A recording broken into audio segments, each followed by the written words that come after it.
끝까지 포기하지 않았다.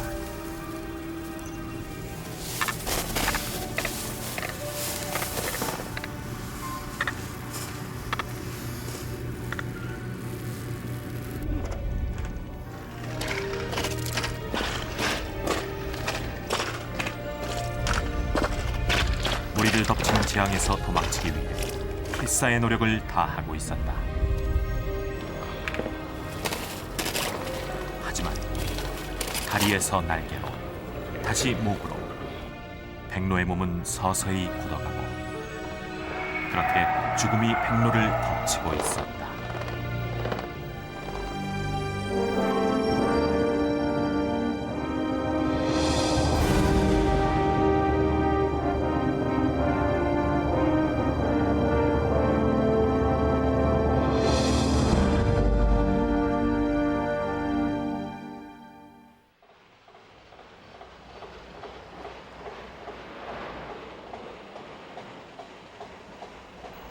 섬에서 백로가 죽어가고 있다고 했다. 새벽녘 물질을 나섰던 주민들은 해안가에서 백로의 사체를 발견했다.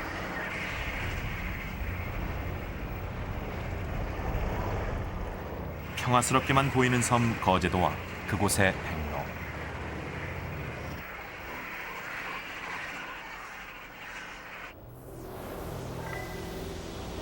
하지만 섬 가까이 다가가자 평화스러움은 이내 깨졌다.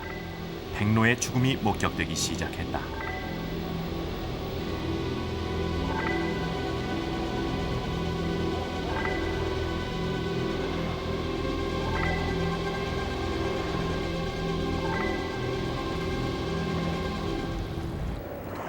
백로의 먹이 사냥으로 생명력이 넘쳐야 할 새벽녘의 해안가.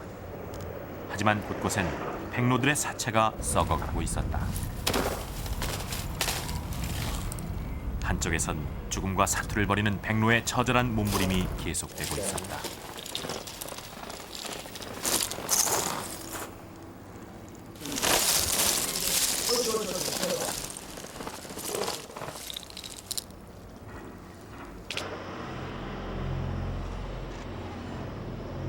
지난 2달 동안 이 신결이 해안가에서 백로의 죽음이 이어졌다. 백로의 사체 16마리가 발견된 것을 시작으로 총 150여 마리의 떼죽음이 확인됐다. 거제도는 전국 40여 곳에 달하는 백로 서식지 가운데 하나였다. 300여 마리에 달했던 거제도 백로. 무려 그 반수가 떼죽음을 당한 셈이다.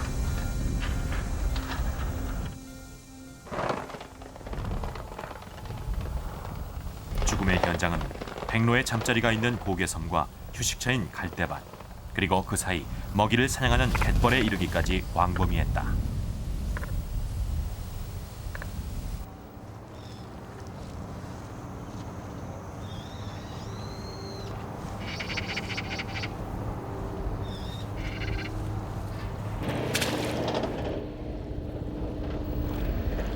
백로의 죽음이 처음으로 발견된 것은 지난 10월 18일 주민들의 제보를 통해서였다. 신고를 받은 것은 민간 환경단체인 초록빛깔 사람들. 이들은 그 후 지금까지 2달 동안 백로 구출 작전을 펴왔다.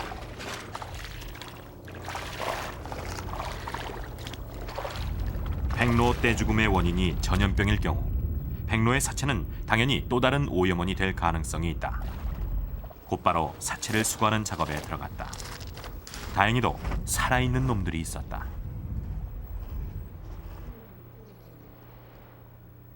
눈만 껌뻑거리고 날개가 꺾인 채 기력을 잃긴 했지만 만에 하나 생존 가능성을 포기할 수는 없었다.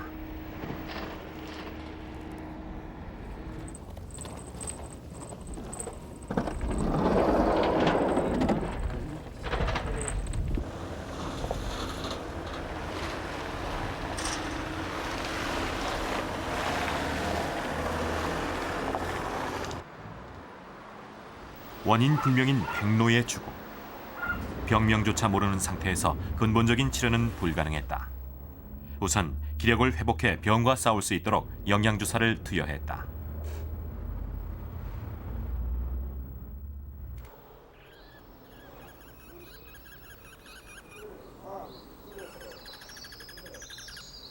그리고 백로를 격리시킨 후 깨끗한 물과 먹이를 주었다. 이제 기다리는 일뿐. 백로를 위해 더 이상 인간이 할 수 있는 일은 없었다.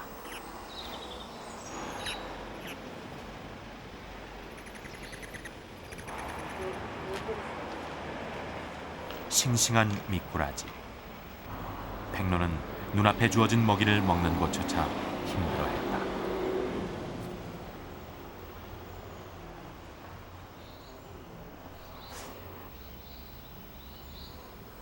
몸이 굳은 때문이었다. 시력 또한 장애가 있는 듯 보였다. 이는 떼죽음을 당한 거제도의 백로들에게서 볼 수 있는 공통적인 증상이다.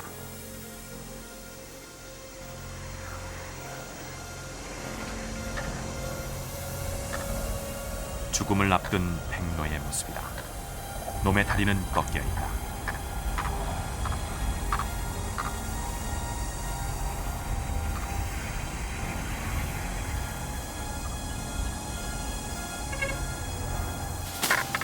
꺾인 다리로 설 수 없자 대신 날개로 몸을 지탱하려는 백로. 하지만 날개마저 꺾여버렸다. 이런 외가리, 백로 이런 것은 다리가 길기 때문에 평상시에 잠을 자도 다리를 들고 자는 새고. 그러나 다리를 구부린다는 것은 일생에 2번입니다. 번식할 때는 알을 품겨서 한번 구부려야 되겠죠. 그 외에는 뭐냐면 죽을 때 아니면 다리를 안 구부리지 않습니까? 저기는 zen 범퍼스님이 다리를 구부렸다. 저건 세우지 못합니다. 세우면 또 쓰러져 버리죠. 회생을 바랬던 수용소 백로 또한 다리가 꺾이고 있었다. 죽음이 임박했다는 증거다. 다리가 꺾인 녀석들은 모두 하루나 이틀 후에 사망했다.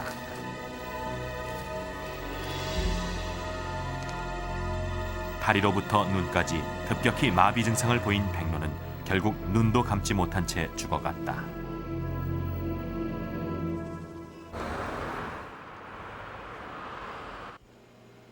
일반적으로 야생 조류의 집단 폐사는 농약이나 중금속 중독이 그 원인이다. 백로의 시체를 해부, 장기 조직을 검사했다.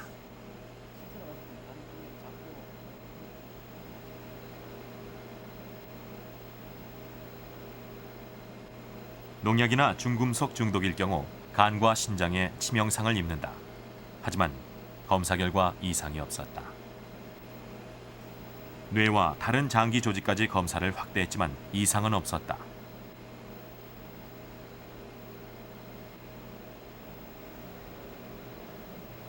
거제도의 백로는 마비 증상을 보이며 천천히 죽어갔다. 혹 중금속 물질이 소량이기 때문은 아니었을까? 좀 더 정밀한 검사가 필요했다. 뼈를 약하게 하는 카드뮴 중독, 신경계 이상으로 사지가 마비되고 시각장애가 나타나는 수은 중독, 뇌 손상을 일으키는 납중독의 가능성을 점쳐봤다. 실험 결과 극히 적은 양의 중금속이 검출됐다. 하지만 결코 영향을 미칠 정도는 아니었다.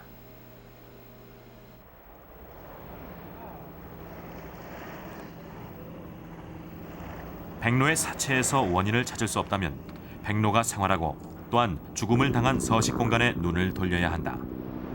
백로가 먹이를 찾고 휴식을 취했던 갯벌과 인근의 갈대밭의 물을 검사해 보기로 했다.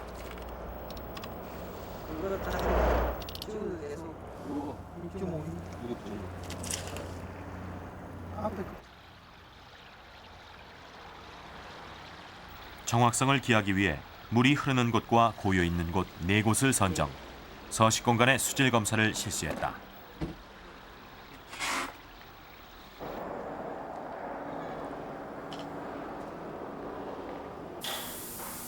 농약, 중금속, 그리고 청산가리와 같은 독성 물질을 대상으로 경상남도 보건환경연구원에 검사를 의뢰했다. 일반 중금속 또 백로가 죽을 가망성이 있는 여러 가지 오염 물질에 대해서 분석한 결과 여러 가지 유해 물질은 발견되지는 않았습니다. 1차 원인 규명은 실패로 돌아갔다. 미궁에 빠진 죽음의 원인. 불행히도 백로의 죽음은 반복되어 온 것이다. 2년 전인 지난 97년 이번 사건 발생 지역에서 불과 6km 떨어진 곳에서 백로의 집단 떼죽음이 있었다. 10월 중순 발생 시기도 일치한다. 죽음의 증상도 같았다. 차이가 있다면 2년 전엔 지금의 2배가 넘는 400여 마리가 죽었다는 사실이다. 당시 정부기관에선 장티푸스와 식중독을 일으키는 살모넬라균이 원인이란 1차 발표를 했을 뿐 구체적인 규명 작업은 이루어지지 않았다.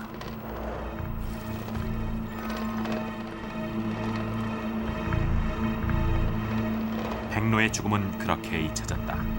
그리고 2년 뒤인 지금 백로 떼죽음이 같은 현상으로 반복되고 있다.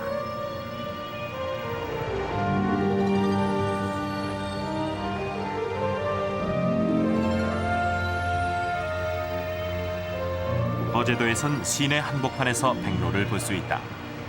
옛부터 학이라 불리며 신성시된 백로. 풍년을 가져온다는 전통적인 믿음은 퇴색했지만 이제 백로는 청정해역을 상징하는 환경 지표다.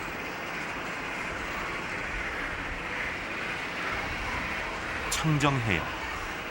그것은 이 바다를 미천으로 살아가는 거제도민에게도 절대적인 생존 조건이다.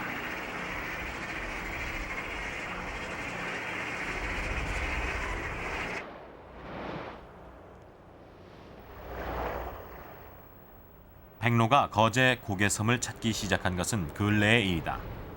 7년 전부터 한두 마리씩 드나들기 시작했고 3년 전부터는 무리를 지어 살기 시작했다. 거제도가 월동지 동남아시아로 이동하기 전 중간 기착지로 자리 잡은 것이다. 백로가 찾는다는 것은 쉬어갈 숲이 있고 먹이가 풍부한 얕은 물가가 있다는 뜻이다. 이 중 한 가지 조건이라도 맞지 않으면 사는 곳을 옮겨버릴 만큼 백로는 까다롭다. 거제도 시내와 숲에서 볼 수 있는 것이 쇠백로다. 텃세가 된 지 오래된 쇠백로는 발과 머리의 특징으로 구별된다. 마치 장화를 신은 듯 발밑이 노란 빛을 띠고 뒷머리엔 두 가닥의 장식깃이 달려있다.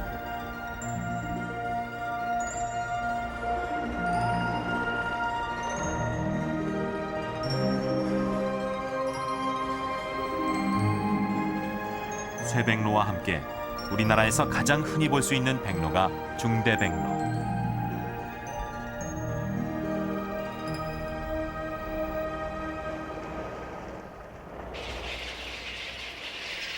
중대백로는 봄 기온이 무르익는 3월에 우리나라를 찾는 여름 철새다.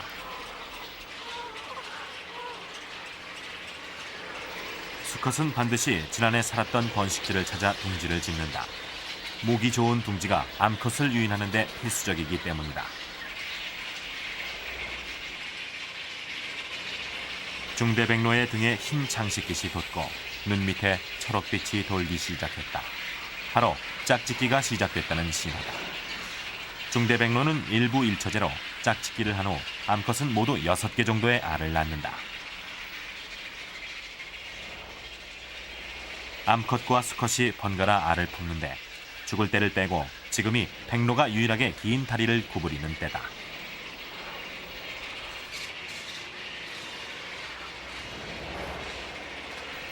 한 달 정도 알을 품으면 새끼들이 탄생한다. 하지만 모두 살아남는 것은 아니다. 치열한 먹이 경쟁을 벌여 이긴 놈만 살아남는다.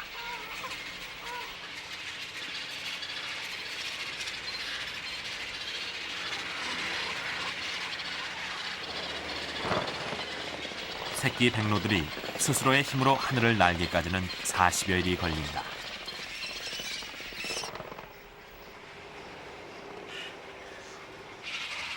새끼가 날기 전까지 어미는 부지런히 먹이를 날라야 한다. 새끼가 건강하게 자라 월동지인 남쪽 나라로 이동해야 하기 때문이다. 그리고 9월 말에서 10월 초 중대 백로들의 대이동이 시작된다. 목적지는 필리핀, 말레이시아, 인도네시아, 인도 등의 따뜻한 동남아시아. 새끼 백로는 그곳에서 겨울을 나며 어른 백로로 성장한다.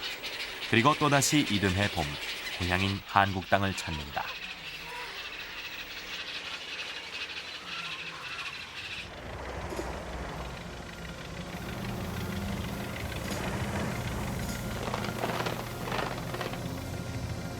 (11월) 거제도의 백로들은 대이동을 하는 무리를 따라 이미 떠났어야 한다.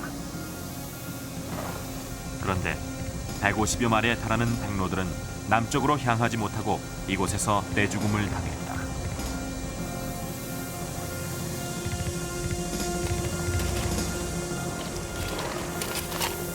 왜 이들은 거제도에서 죽음을 맞았을까? 혹 다른 지역에서 문제가 생겨 이동 중 거제도에서 최후를 맞은 것은 아닐까?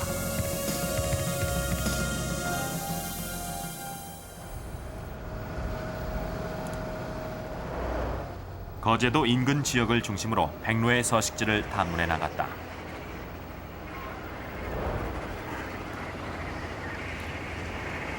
백로, 외가리가 함께 무리지어 사는 것으로 잘 알려진 통영의 학섬.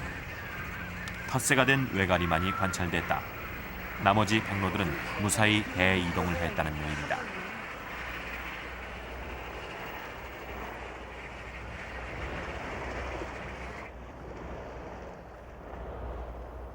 남해안을 가로질러 거제도와 위도가 비슷한 땅끝 해남을 찾았다.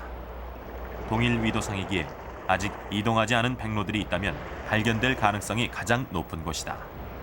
하지만 역시 남아있는 놈들은 없었다.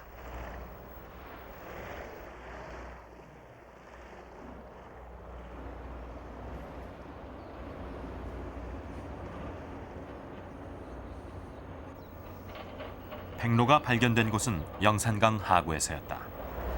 남아있는 몇 마리의 백로. 하지만 이곳의 백로들은 거제도와 달리 건강한 모습이었다.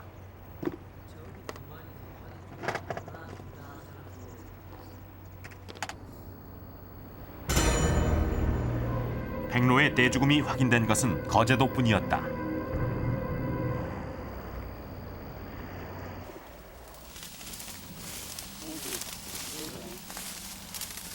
의문점은 이뿐만이 아니었다. 150여 마리에 달하는 백로의 사체를 수거하면서 이상한 공통점이 발견됐다. 죽거나 죽어가고 있는 백로들은 모두 한결같이 중대 백로란 사실이다. 또한 어린 놈들이다. 중대 백로 중 어린 놈들만이 선택적으로 떼죽음을 당하고 있는 것이다. 사이즈라든가 아니면 외형적인 크기라든가 그런 데서 보면 여타 성조에 비해서는 덩치가 훨씬 작아 보이고 나머지 뿌리 크기라든가 이런 것들로 봤을 때 1년생으로 생각되어집니다. 중대백로 1년생이란 사실은 부리의 색을 통해서도 확인된다. 어미의 경우 여름철엔 까만색이었다가 가을이 되면서 노란색으로 옮겨오지만 1년생 중대백로는 순수한 노란색을 띈다.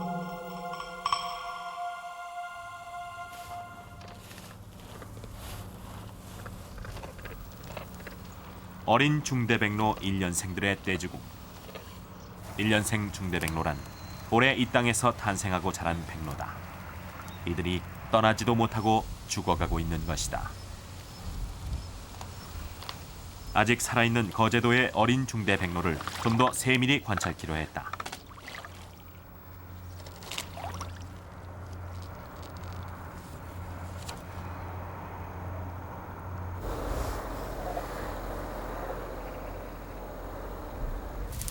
다음 날 같은 장소인 갈대밭. 표시해둔 어린 중대백로는 죽어 있었다. 그런데 놈의 사체에서 이상한 것이 발견됐다. 노란색의 설사 흔적.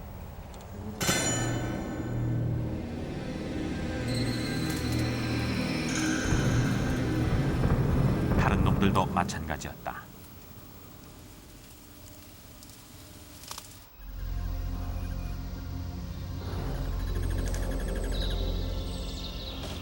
보호 중인 중대 백로들을 살펴봤다.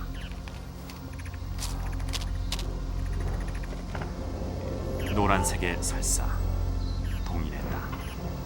배설물에 문제가 있다면 이것은 중대 백로의 먹이에 원인이 있다는 증거다. 보호 중인 중대 백로들에게 깨끗하고 싱싱한 먹이를 먹이고 관찰을 계속했다.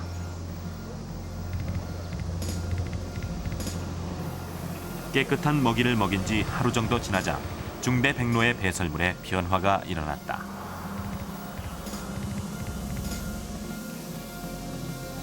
역시 설사처럼 보이는 배설물이긴 했지만 색엔 차이가 있었다. 노란 것이 아닌 흰색. 이것이 정상적인 중대 백로의 배설물이다.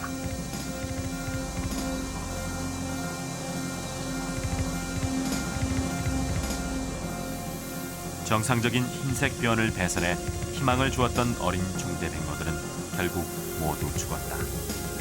이미 되돌릴 수 없을 만큼 몸의 상태가 치명적이었던 것이다.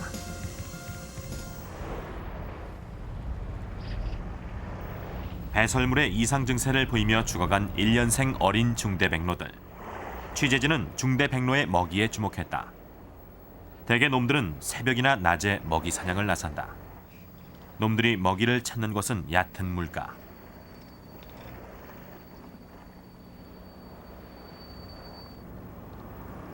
중대 백로가 즐겨 먹는 먹잇감은 올챙이, 개구리 등의 양서류와 미꾸라지 등 작은 물고기, 그리고 갑각류인 게와 새우다.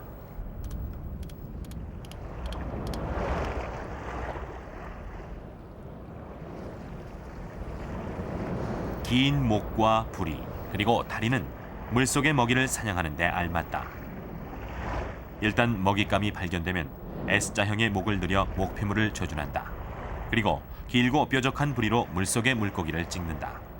시력이 좋아 여간에서 놓치는 일은 없다.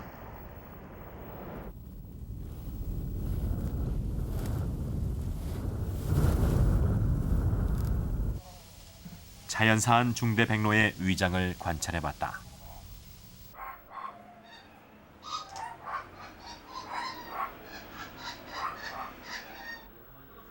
미처 소화되지 않은 먹이들이 보였다. 이는 백로가 먹이를 통째로 삼키기 때문이다. 중대 백로는 먹이를 일단 덩어리째 삼킨 후 위에서 효소로 소화한다. 파충류인 뱀이 먹이를 먹는 방식과 같다. 먹은 후 소화에서 배설까지 하루 정도가 걸린다.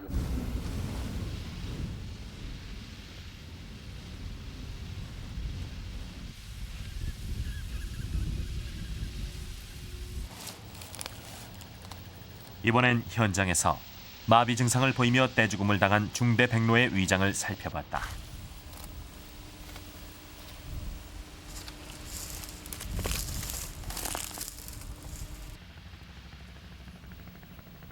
놈의 위를 열자 이상한 것이 눈에 띄었다.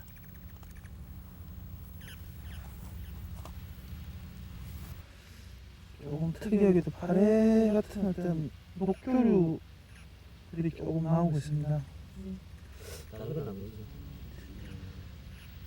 양의 적고 많음의 차이는 있지만 죽은 백로의 위장에선 모두 동일하게 진녹색의 물질이 나오고 있었다. 이 물질은 무엇인가? 이것이 집단 떼죽음의 원인일까?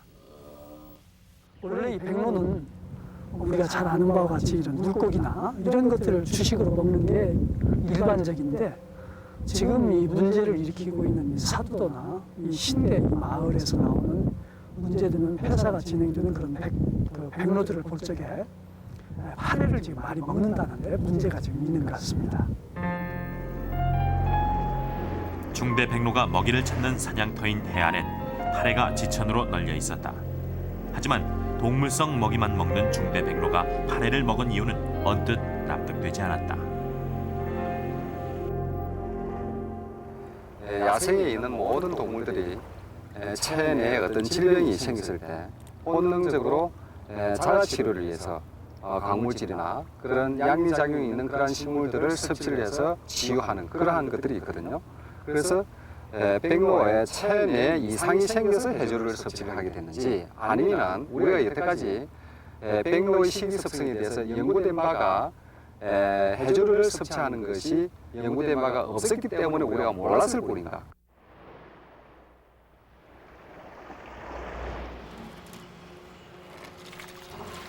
현장에서 채취한 파래를 보호 중인 중대 백로에게 먹여보기로 했다.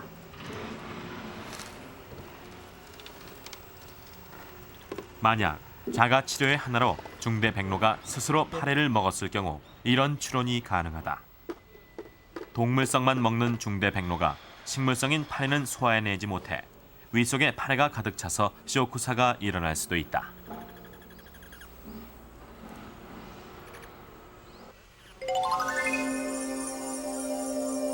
하지만 중대 백로는 파래 속의 개만 잡아먹을 뿐 파래는 입조차 대지 않았다. 죽은 중대 백로의 윗속에서 발견된 의문의 진녹색 물질인 파래.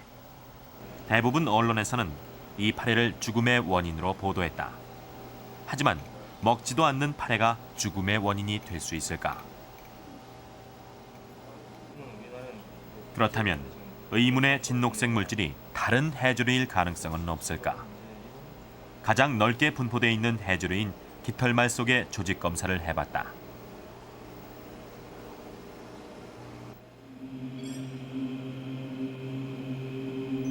모든 해조류는 동일한 구조를 가지고 있다. 엽록소를 둘러싼 세포막의 단순한 구조.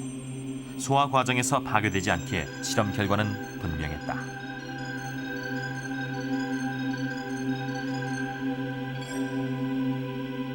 중대 백로의 윗속에서 발견된 의문의 진녹색 물질은 해조류인 깃털말 속과 전혀 조직 자체가 달랐다. 결코 해조류가 아니었다.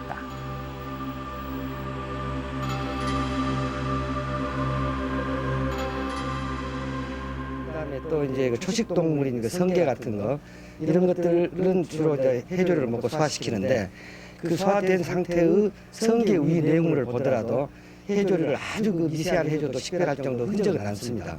근데 여기 경우에는 전혀 그런 흔적을 볼 수가 없었어요. 그래서 결론적으로 저는 적어도 해조류, 특히 파래는 전혀 아니다라고 결론이 납니다.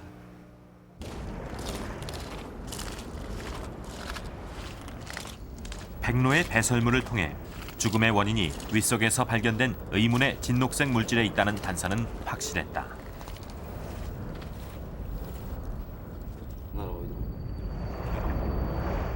백로를 죽게 한 숨겨진 독성 물질을 찾아내기 위해선 진녹색 물질의 정체를 밝히는 것이 무엇보다 급선무였다.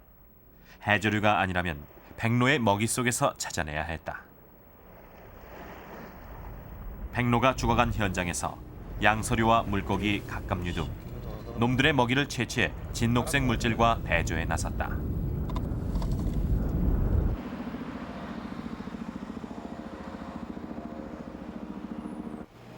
의미 있는 결과가 나온 것은 먹이 중 개 등 갑각류에서였다.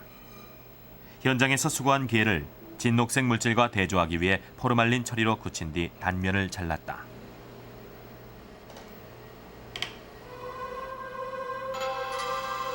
붉은색으로 염색한 게의 단면이다. 갑각류의 특징대로 외피인 뼈가 내부의 피부를 보호하고 있다. 이를 죽은 백로의 위 내용물과 비교했다.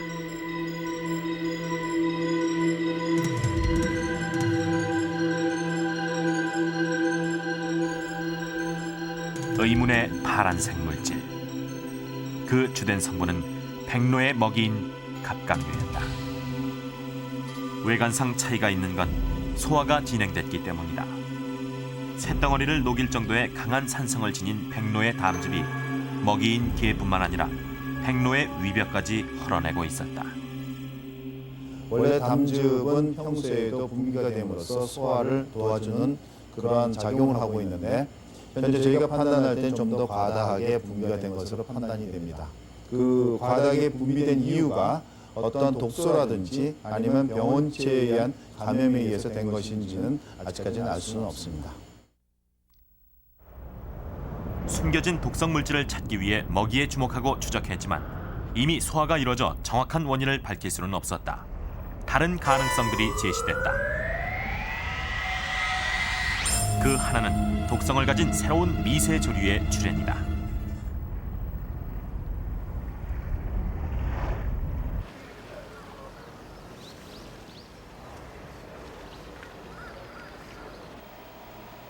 미세 조류는 바닷속 기초 생산자인 플랭크톤이다.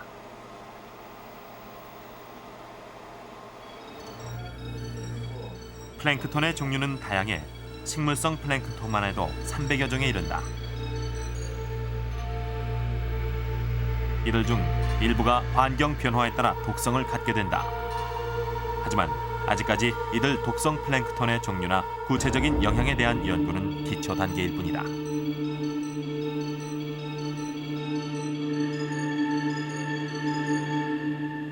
워낙 그 미세조류라는 게 그 크기 사이즈 자체가 굉장히 작습니다. 10마이크로 그 내외의 굉장히 작은 그런 사이즈이기 때문에 갖고 있는 그 동량이 그 독소 성분이 암만 그 강한 독성이라 하더라도 그 굉장히 미약하거든요. 이런 것들이 그 수십만 수억 개를 먹었을 때는 어떤 이제 영향을 끼치겠지만 실제로 하나하나 이런 것들을 그 섭취했을 때는 그런 동량 때문에 어떤 증상을 나타나기는 상당히 좀 어렵다고 봅니다. 다리와 날개의 마비, 시력 약화, 심호흡 장애. 거제도 백로에게 공통된 죽음의 증상에 매달렸던 전문가들은 또 다른 가능성을 제시했다. 그것은 바로 보툴리즘일지 모른다는 것이었다. 보툴리즘은 세균에 의해 물새들이 떼죽음을 당하는 현상. 미국에서 연간 100만 마리 이상 죽어가는 보툴리즘의 증상은 놀랍게도 거제도의 백로가 보여준 죽음의 증상과 닮아 있다.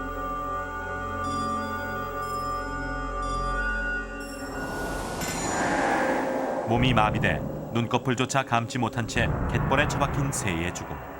그것은 곧 거제도 백로의 모습이었다.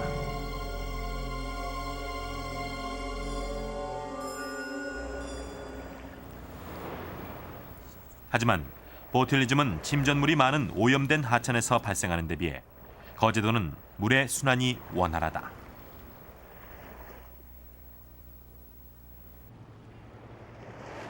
물의 흐름이 거의 없는 소택지라든가 아니면 연못 등에서 많이 발생하고 있습니다. 그리고 저질이 많이 쌓여 있는 곳에서 조류 보툴리즘이 발생하는 것으로 알려져 있습니다. 하지만 이 지역 같은 경우는 해안가이기 때문에 항상 물이 들락날락하고 또 조수 간만의 차로 인해서 항상 물이 순환되는 곳이기 때문에 이 지역에서 조류 보툴리즘이 발생한다 할 가능성은 극히 아주 적을 것으로 생각됩니다. 구체적으로 독성 물질을 밝힐 수는 없었지만 백로가 죽은 원인은 바다에 있었다. 폐독은 오늘 오전 노량진과 가락동 시장에서 검출됐습니다. 홍합과 굴, 피족의 세 종류를 채취해서 검사한 결과 홍합에서만 폐독이 발견됐습니다. 모든 폐류에서 검출될 수 있는 폐독의 직접 이유는 바닷물의 오염입니다. 백로가 죽어간 과정. 그것은 매년 봄철 우리를 위협하는 홍합 폐독의 현상과 유사하다.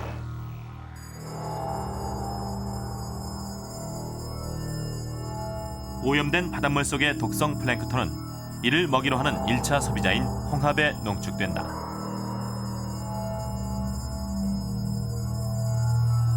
이 홍합을 먹은 사람은 식중독과 마비 증상을 일으키고 심할 경우 사망에까지 이른다. 거제 지역의 홍합에서 삭시톡신이 기준치의 2배 이상이나 나와 수산진흥원은 이미 한 달 전부터 홍합 채취를 전면 금지했습니다. 그러나 주민들 가운데는 이 사실을 모르는 경우가 많은 데다 일부 재래시장에서는 홍합이 여전히 거래되고 있어 중독 사고 위험이 높습니다. 홍합 폐독 현상은 먹이 사슬에서 독성의 농축 과정과 그 결과를 말해준다.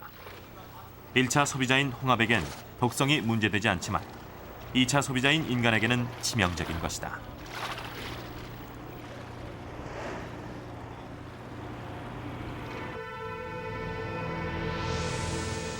인간을 위협해왔던 홍합 폐독. 독성이 미친 결과는 이번 백로의 떼죽음과 유사하다. 홍합 폐독 환자가 보인 증상인 팔다리의 마비, 호흡곤란, 언어장애 등은 바로 우리가 백로의 죽음에서 목격한 것들인 것이다.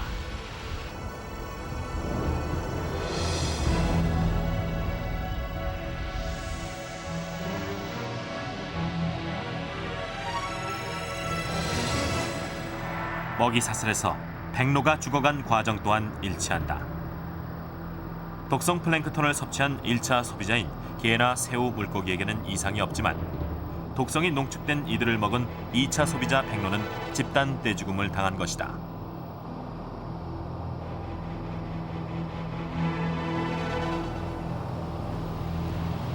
백로의 떼죽음이 이곳 거제도 인근에 존재하는 독성 플랭크톤 때문인지, 백로가 이동 중에 흡수한 물질 때문인지는 아직 명확치 않다. 그것이 사람에게 미치는 영향 또한 밝혀내지 못하고 있다. 하지만 먹이 사슬을 따라 쌓인 독성 물질이 백로를 죽음에 몰아넣었을 가능성은 높다.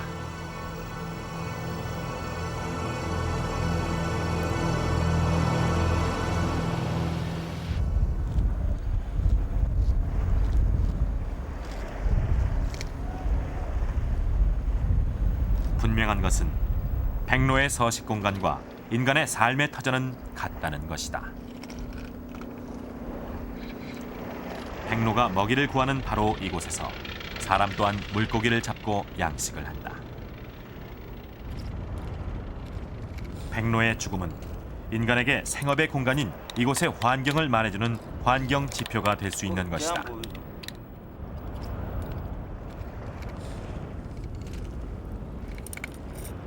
전부가 뭐가 특징이냐면 우리가 농사 짓는 주변에서 먹이를 구한다는 데 문제가 있어요. 전부 다 우리가 먹는 거와 같이 먹는 거예요. 근데 저것이 이러한 것들이 집단 폐사가 됐다. 과거에는 그냥 우리가 큰 하천 같은 데서 잉어, 붕어가 그냥 한꺼번에 수천 마리씩 죽고 그 다음에 등이 굽은 거라든가 이걸 우리가 많이 봐왔잖아요. 그 단계를 넘어서 이제 조류가 이렇게 집단 폐사가 된다고 그러는 건 다음에는 사람에게 올 수 있다는 얘기예요.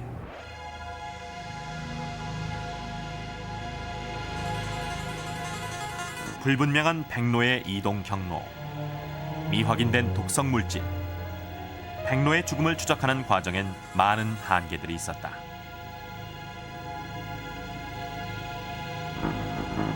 바로 그 한계 때문에 2년 전 발생했던 백로의 죽음이 아무런 연구나 대비 없이 또다시 반복되고 있다.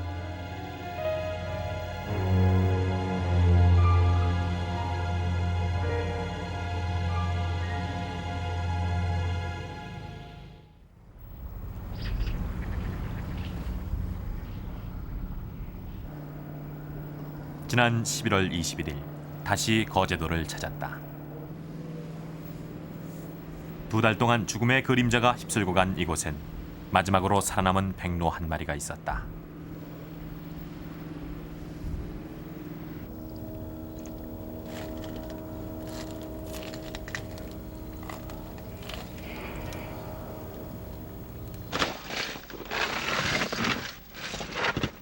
최후의 백로가 벌이는 사투.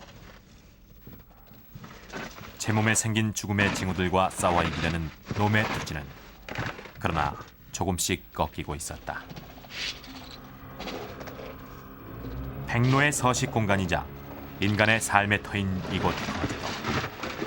마지막으로 남은 한 마리의 백로는 이렇게 죽어갔다. 백로의 죽음은 지금 우리에게 경고의 메시지를 보내고 있다.